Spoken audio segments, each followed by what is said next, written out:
Hello viewers, চিত্তদার free coaching চ্যানেলে তোমাদের সকলকে স্বাগত জানাই। আজকের এই ভিডিওতে তোমরা যারা ক্যালকাটা ইউনিভার্সিটিতে বিএ হিস্ট্রি অনার্সে থার্ড সেমিস্টারে পড়ছো, তোমাদের যে DSCC 4 পেপারটি রয়েছে মধ্যযুগের ইউরোপ, এই পেপারটির একটি 5 নম্বরের ইম্পর্টেন্ট প্রশ্ন, মধ্যযুগে ইউরোপে নারীর স্থান কেমন ছিল। এক কথায় নারীদের অবস্থা মধ্যযুগে কেমন ছিল ইউরোপে, তার যে উত্তর সেই উত্তর নিয়ে আলোচনা করছি এই ভিডিওতে। দেখো উত্তরটি তোমরা যেভাবে লিখবে, মধ্যযুগে ইউরোপে নারীর স্থান নির্ধারিত হয়েছিল বাইবেলের বর্ণনা অনুসারে। বাইবেলের মতে ইভ আদমের পাঁজর থেকে তৈরি হয়েছিল এবং নিষিদ্ধ ফল ভক্ষণের জন্য তারা পৃথিবীতে প্রেরিত হয়। নারীর প্রতীক ইভ নৈতিকভাবে দুর্বল ছিল বলেই সহজে পাপের প্রলোভনে নিজেকে ধরা দিয়েছিল। তাই সমগ্র মধ্যযুগে মহিলাদের উপর পুরুষের কর্তৃত্ব ও তাদের নিষিদ্ধ করার একটি প্রয়াস পরিলক্ষিত হয়েছিল। তথ্যের স্বল্পতা বা সীমাবদ্ধতার কারণে মধ্যযুগে নারীদের প্রকৃত অবস্থা সম্পর্কে ধারণা লাভ সহজসাধ্য ব্যাপার ছিল না। পৃথকভাবে নারীদের অবস্থা সম্পর্কে তেমনভাবে বিশিষ্ট কোনো ঐতিহাসিক আলোকপাত করেননি। নারীদের বিষয়ে আলোকপাত অতি সম্প্রতি একটি প্রবণতা, অর্থাৎ আগে কোনো নারীদের নিয়ে গবেষণা হয়নি, বর্তমানে নারীদের নিয়ে চর্চা হয়েছে। মধ্যযুগে নারীর স্থান নির্ধারিত হয়েছে বাইবেল অনুসারে এবং সেখানে ইভকে দেখানো হয়েছে যে তিনি পাপের পথে গিয়েছিলেন। এই কারণে মহিলাদের উপর পুরুষের কর্তৃত্ব প্রতিষ্ঠিত হয়েছে ধর্মীয় ব্যাখ্যা অনুসারে। প্যারা করে দেখো, মধ্যযুগের সমাজ ছিল পিতৃতান্ত্রিক। ইউরোপে ক্রুসেড বা ধর্মযুদ্ধের সময় কিংবা সামন্ততন্ত্রের উদ্ভবের সময় জমিদার রা বা পরিবারের পুরুষরা যুদ্ধে বিগ্রহে জড়িয়ে পড়ার ফলে মহিলারা পরিবারগুলিকে নিয়ন্ত্রণ করতে বাধ্য হয়েছিল। এই সময় নারীদের অবস্থান আমূল পরিবর্তন ঘটে, সমাজে তারা নতুন মর্যাদা লাভ করতে শুরু করে। বহু ক্ষেত্রে গৃহকর্তার সুদীর্ঘ অনুপস্থিতির কারণে গৃহকর্ত্রী ভূসম্পত্তি রক্ষণাবেক্ষণের কাজে আত্মনিয়োগ করতে বাধ্য হয়। নতুন দায়িত্ব তাদের আত্মবিশ্বাসী করে তুলতে সাহায্য করে। ক্রুসেডের অবসানের পর নারী জাতির প্রতি এই নতুন সম্ভ্রম দৃষ্টিভঙ্গির কোনো পরিবর্তন ঘটেনি, তবে অনেক ক্ষেত্রে অভিজাত মহিলাদের তুলনায় নিম্নবর্গের মহিলারা অপেক্ষাকৃত বেশি স্বাধীনতা ভোগ করত।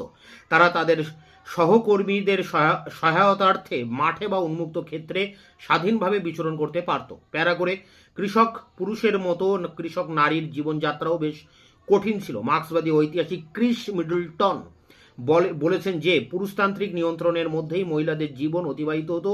সমাজে বিভিন্ন বাধা নিষেধ মহিলাদের উপর আরোপিত হতো।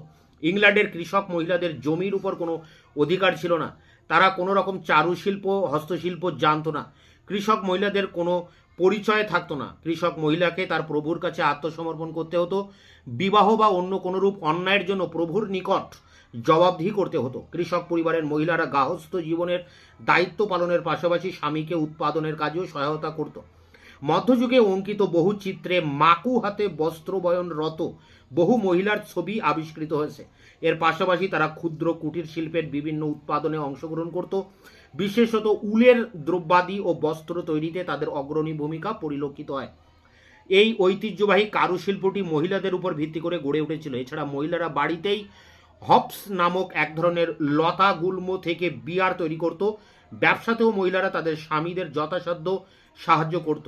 অন্যদিকে শহরে বসবাসকারী শ্রমিক মহিলারা চর্মজাত শিল্প ধাতব শিল্পে সংযুক্ত ছিল। এর পাশাপাশি দোকান পরিচালনা, কারুশিল্পের উৎপাদন ও শৌচাগারগুলি পরিষ্কার রাখার ক্ষেত্রে স্বামী বা পিতার সর্বতোভাবে সহায়তা করত। প্যারা করে, মধ্যযুগে নারীদের, এটি শেষ প্যারা, দুটি স্বতন্ত্র ধারার মধ্যে একটিকে বেছে নিতে হতো। হয় তারা বিবাহিত জীবনযাপন করবে অথবা সংসার ত্যাগী সন্ন্যাসিনী হবে। মধ্যযুগে ধনী দরিদ্র নির্বিশেষে নারীদের কম বয়সে বিবাহের একটি প্রবণতা ছিল। এই পর্বে স্বামীহারা বিধবারা অধিকাংশই সন্ন্যাসিনী হিসেবে মঠে আশ্রয় গ্রহণ করেছিল, বাকি জীবন ধর্মচর্চা ও আধ্যাত্মিক সাধনায় নিজেদেরকে নিমগ্ন রাখতে। ধর্মীয় প্রভাব প্রবল থাকায় সমাজে সন্ন্যাসিনীদের সংখ্যা ক্রমশ বৃদ্ধি পেতে থাকে। পঞ্চদশ শতক থেকে মহিলাদের মধ্যে শিক্ষার প্রসার ঘটতে শুরু করে এবং এই খ্রিস্টান মঠগুলি গুরুত্বপূর্ণ ভূমিকা পালন করে। এভাবে মহিলাদের মধ্যে ক্রমশ উদারতা, কোমলতা, সচেতনতা প্রভৃতি গুণাবলীর বিকাশ ঘটতে থাকে। শিক্ষিত মহিলারা পরবর্তীকালে মঠাধ্যক্ষ হিসাবেও আত্মপ্রকাশ করেছিল। এক্ষেত্রে হুইট বীর হিলদার নাম বিশেষভাবে উল্লেখযোগ্য। চিকিৎসা বিজ্ঞানের অনগ্রসরতার কারণে ধাত্রী মায়েরা গর্ভধারিণীর পাশাপাশি শিশুদের তত্ত্বাবধান করত। মধ্যযুগে নারীরা বিভিন্ন সামাজিক ভূমিকা পালন করত। নারীরা কখনো মা, স্ত্রী, কখনো বা কৃষক, কারিগর অথবা কখনো বা গুরুত্বপূর্ণ নেতৃত্বের ভূমিকায় পরিলক্ষিত হয়।